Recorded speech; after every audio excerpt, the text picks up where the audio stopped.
నమస్తే, welcome to IT. ప్రస్తుతం మనతో మాట్లాడడానికి ఎమ్మెల్సీ జీవన్ రెడ్డి గారు ఉన్నారు. అయితే జగిత్యాల ఎమ్మెల్యే సంజీవ్ గారు పార్టీలో జాయిన్ అవ్వడానికి తీవ్ర మనస్తాపకు గురైనట్టు తెలుస్తున్నారు. సరే, అయితే చూసుకుంటే వస్తున్న ఆరోపణలు ఏవైతే ఉన్నారు, పార్టీ మారడం అంటే పార్టీ మారుతున్నారు, రాజీనామా చేస్తున్నారు ఎమ్మెల్సీ పదవికి అని చెప్పేసి అంటున్నారు కదా. సో దానికి మీరేం క్లారిటీ? ఆరోపణ అంటారు ఏదైతే చెప్తున్న దానికి మీరేం క్లారిటీ? రాజీనామా చేయాలని ఆలోచించిన మాట వాస్తవం అని చెప్పి అంటున్నా.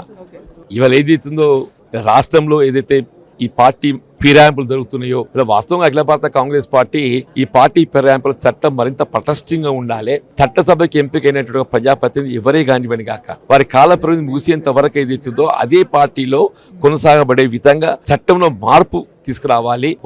దానికి భిన్నంగా ప్రవర్తించినట్టయితే సభ్యత్వం రద్దు చేయబడే విధంగా కూడా చట్టం మేము మార్పు తీసుకుని భావించినాం, పేర్కొన్నాం. దానికి భిన్నంగా ఇక్కడ కొంత నడిచే బాధ, అది పర్టికులర్లీ జగిత్యాల జరిగే వరకల్లా from where earlier I was represented, నాకు కొంత బాధ కలిగింది, మనస్తాపానికి గురైన నేను.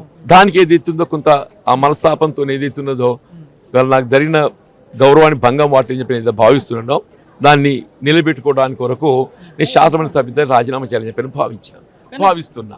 కానీ ఇంతకుముందు కూడా 4-5 వచ్చినా కూడా ఎందుకు జగిత్యాల ఎమ్మెల్యే మార్పులే ఎందుకు విమర్శిస్తున్నారని చెప్పేసి కొన్ని మాటలు వస్తున్నాయి. మోర్ పర్టికులర్ జగిత్యాల గారి గతంలో ప్రాతినిధ్యం వహించిన నేను పోచారం శ్రీనివాస రెడ్డి గారికి సంబంధించి మీలాగే ఒక మిత్రుడు ఏదైతుందో నన్ను వివరణ కోరిండ్రు, రియాక్ట్ అయిన నేను. నన్ను మిగతా వారి గురించి ఎవరు నన్ను అడగలేదు. పోచారం శ్రీనివాస రెడ్డి గారి గురించి ఇట్లా మీడియా సమావేశం లోపల మా పాత్రికేయులు కొద్ది మంది దాని నా యొక్క ఆలోచన విధానం వివరణ అడిగిండ్రు. అప్పుడు అప్పుడే వ్యక్తం చేసి నేను ఇట్స్ నాట్ కరెక్ట్ అని చెప్పాను.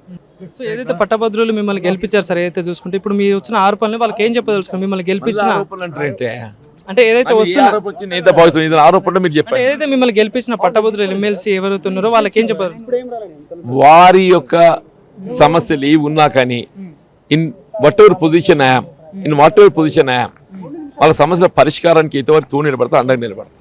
I will stand by them. Thank you.